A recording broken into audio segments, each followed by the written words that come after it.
दोस्तों नमस्कार। दोस्तों मैं कमलेश कुमार @कमलेश 1230 में आपका स्वागत है। दोस्तों जिस तरह से कल शाम से ही बड़ी शोरगुल है सोशल मीडिया पर और मेन स्ट्रीम मीडिया पर भी कि मुख्तार अंसारी की हृदयाघात से मृत्यु हो गई, परंतु मृत्यु के बाद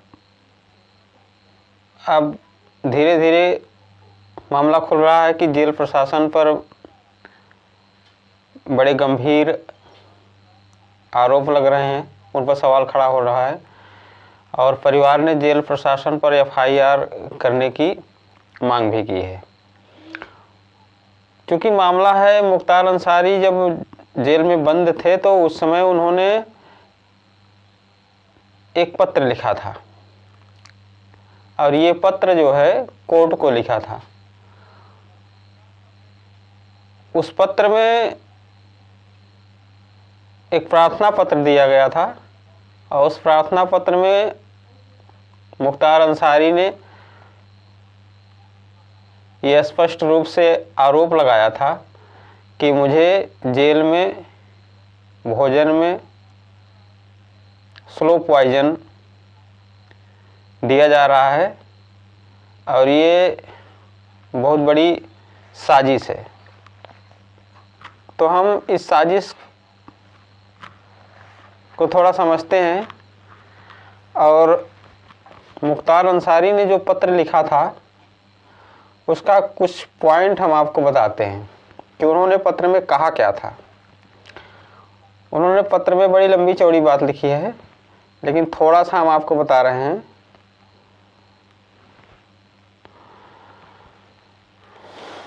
विश्वस्त सूत्रों से ज्ञात हुआ है कि प्रार्थी की हत्या का षड्यंत्र उपराज्यपाल जम्मू एंड कश्मीर माननीय मनोज सिन्हा जी, माफिया डॉन एवं भाजपा समर्थित MLC ब्रजेश सिंह, भाजपा विधायक सुशील सिंह, पूर्व IG STF Shri Amitabh yes एवं प्रमुख गृह सचिव उत्तर प्रदेश द्वारा यह षड्यंत्र रचा गया है। ये मैं नहीं कह रहा हूँ, ये मुख्तार अंसारी का पत्र कह रहा है।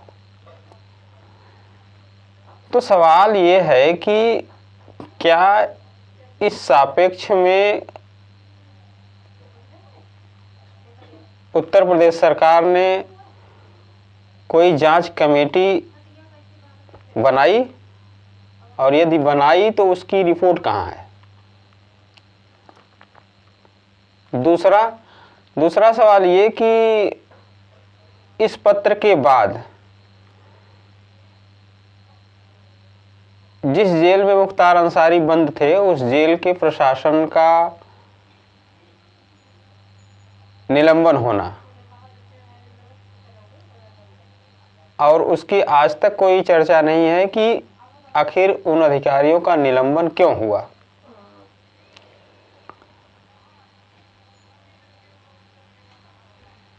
ये सस्पेंस अभी बरकरार है। दूसरी तरफ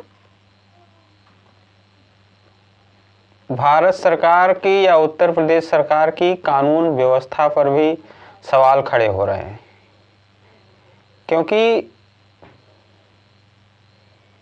हम मानते हैं कि मुख्तार अंसारी अपराध जगत का बादशाह होगा, लेकिन यदि उसे कोर्ट के द्वारा कोई सज़ा दी गई है और वो अपने सज़ा का भुगतान जेल में रह करके कर रहा है, तो फिर उसे ऐसी स्थिति में उसकी रहस्यमयी ढंग से मौत हो जाना ये बहुत बड़ी बात है।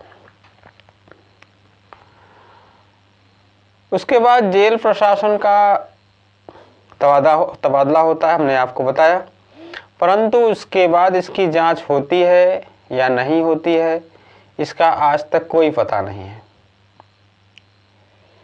तो सरकार ने कोई कार्रवाई क्यों नहीं की। बहरहाल अब मुख्तार अंसारी नहीं रहे, अब आगे क्या होगा। आपको बता दें कि मुख्तार अंसारी के शव का पोस्टमार्टम भी हो चुका है और आज शाम पोस्टमार्टम होने के बाद जो है उनके शव को उनके गृह जनपद के लिए रवाना कर दिया गया है। और बताया जा रहा है कि उनका शव रात्रि करीब 12-1 बजे के करीब 8-9 घंटे का सफ़र बताया जा रहा है कि 1-2 बजे के करीब उनका शव उनके गृह जनपद पहुंच जाएगा और वहां जो है किसी कब्रिस्तान में, उनके घर के कब्रिस्तान में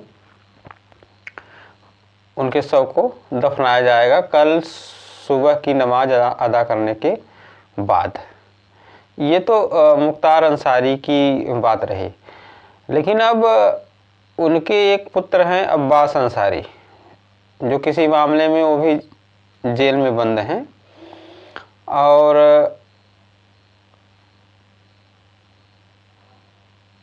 अब्बास अंसारी ने पिता की शव यात्रा में शामिल होने के लिए इलाहाबाद हाई कोर्ट से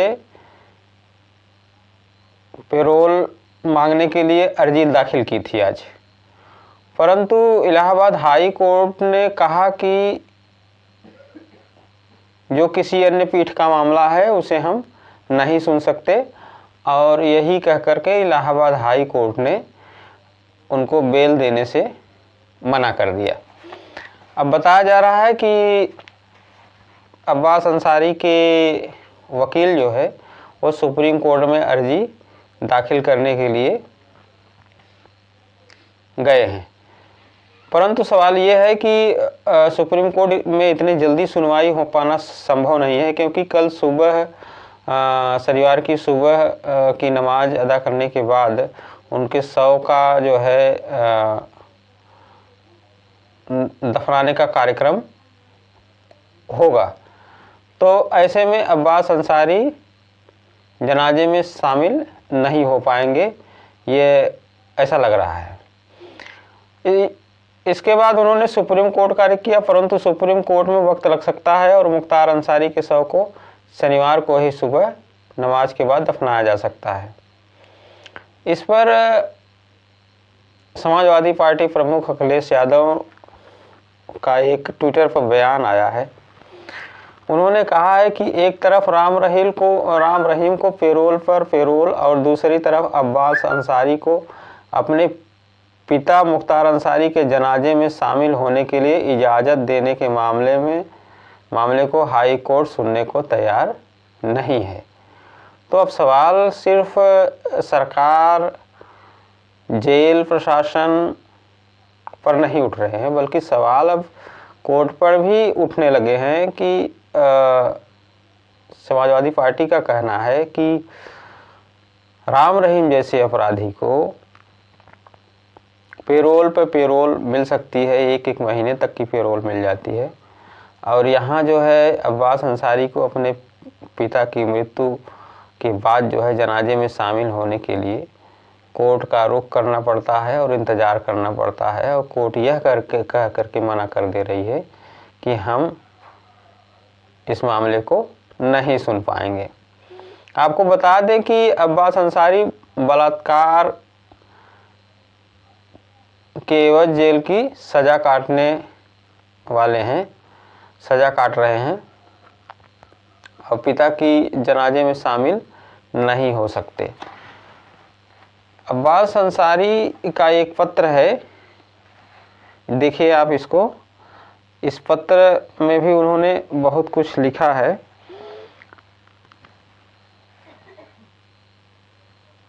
आपको ये पत्र पढ़ के नहीं सुना पाएंगे, समय ज़्यादा हो जाएगा, आप खुद देख लीजिए। परंतु एक बात जाननी पड़ेगी कि आखिर मुख्तार अंसारी के बेटे अब्बास अंसारी हैं कौन। अब्बास अंसारी खुद विधायक हैं, वो एक नेशनल शूटर भी रहे हैं, भारत के लिए पदक भी जीत चुके हैं। दुनिया के टॉप 10 शूटर्स में उन्होंने अपनी जगह बनाई है, लेकिन अब कासगंज जेल में बंद हैं। अब